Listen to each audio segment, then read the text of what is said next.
உலகத் தமிழ் மக்கள் எல்லோருக்கும் என் அன்பான வணக்கம். இன்னைக்கு நம்ம என்ன பார்க்க போறோம்னா, காரக்குடி ஸ்டைல்ல மட்டன் வறுத்த கறி, உப்பு கறி, இது எதுனாலும் சொல்லுவாங்க. ரொம்ப சிம்பிளான டிஷ்ஷு, ஆனா டேஸ்ட் செமையா இருக்கும்.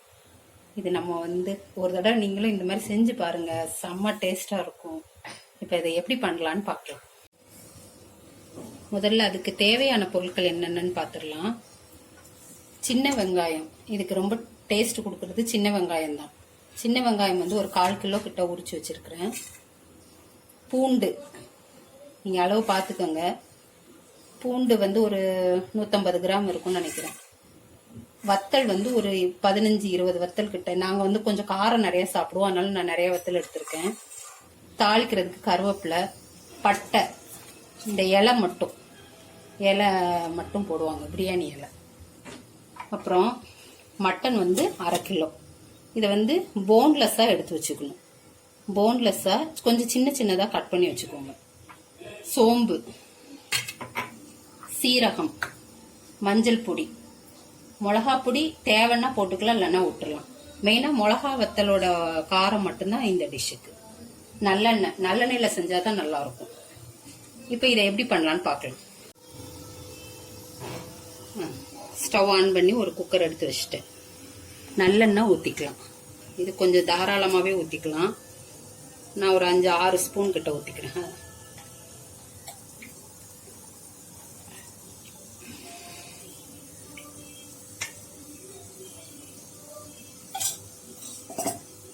எண்ணெய் காஞ்சிருச்சு. இப்போ 1 ஸ்பூன் சீரகம், 1 ஸ்பூன் சோம்பு, இந்த பிரியாணி இலை,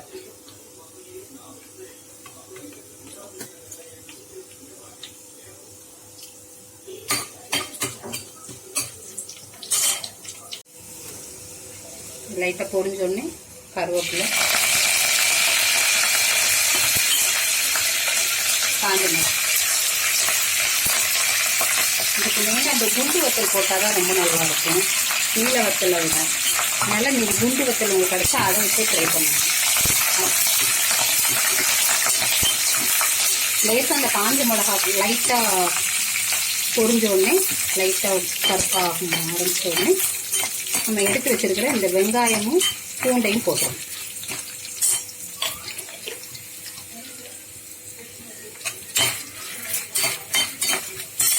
இந்த பூண்டையும் வெங்காயத்தையும் இதுக்கு இஞ்சி சேர்க்க மாட்டாங்க, வெங்காயமும் பூண்டும் தான் போடுவாங்க.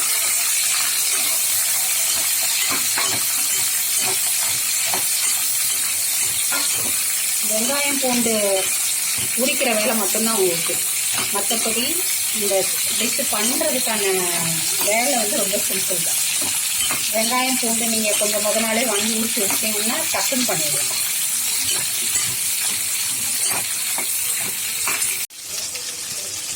இப்போ பாருங்க, இந்த அளவுக்கு வதங்கினா போதும். ரொம்ப கருக வேணாம். அந்த கலர் மாதிரி இந்த வதங்கிருக்கு பாருங்க. இந்த ஸ்டேஜில் நம்ம எடுத்து வச்சிருக்கிற மட்டனை போட்டுருவோம்.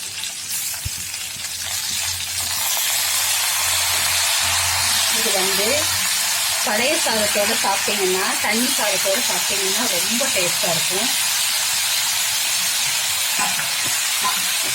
தண்ணி சாதம் இதுவும் பெஸ்ட் காம்பினேஷன். ரச சாதம் எல்லாத்துக்கும் நல்லா இருக்கும். எங்கள் வீட்டில் தண்ணி சாதத்துக்கு மெயினாக செய்வோம் நாங்கள்.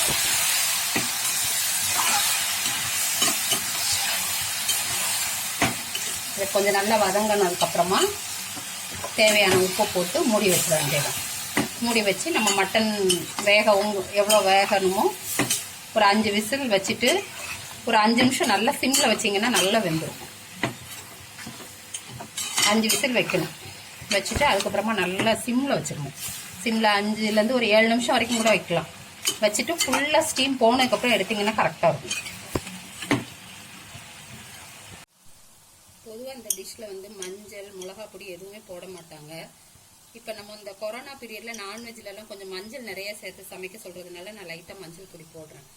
ஆனால் இந்த டிஷ்ஷில் வந்து இந்த இதில் மஞ்சள் பொடி எதுவுமே போட மாட்டாங்க.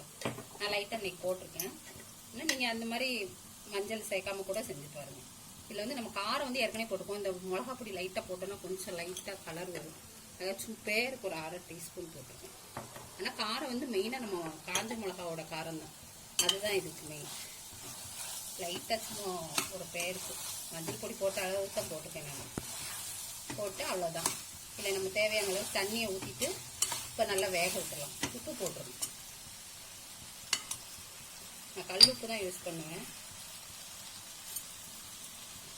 போட்டிருக்கேன். பார்த்துட்டு திரும்ப தேவைன்னா போட்டுக்கேன்.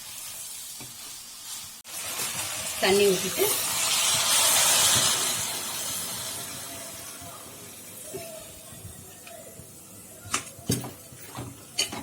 ஒரு டம்ளர் தண்ணி ஊற்றுற கணக்குக்கு வரும். ஊற்றி வேக வச்சிடலாம். மூடி வெயிட் போட்டுருலாம்.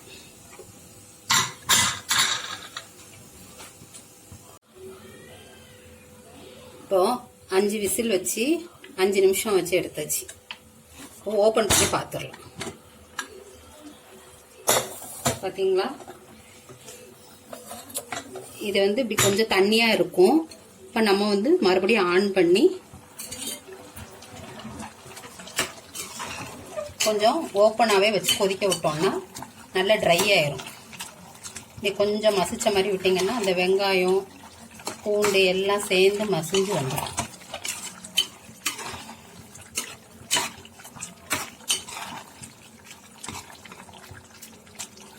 இப்படி பார்த்தீங்கன்னா பாருங்க, நல்லா மசிச்சு கறி நல்லா வெந்திருக்கு பாருங்க.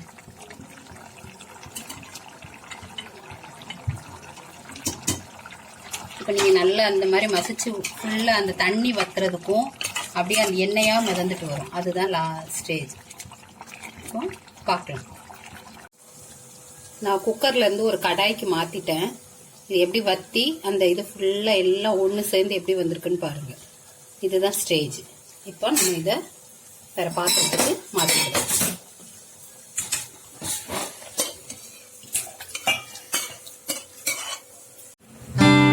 சுவையான மட்டன் உப்பு கறி காரைக்குடி ஸ்டைல்ல தயார்.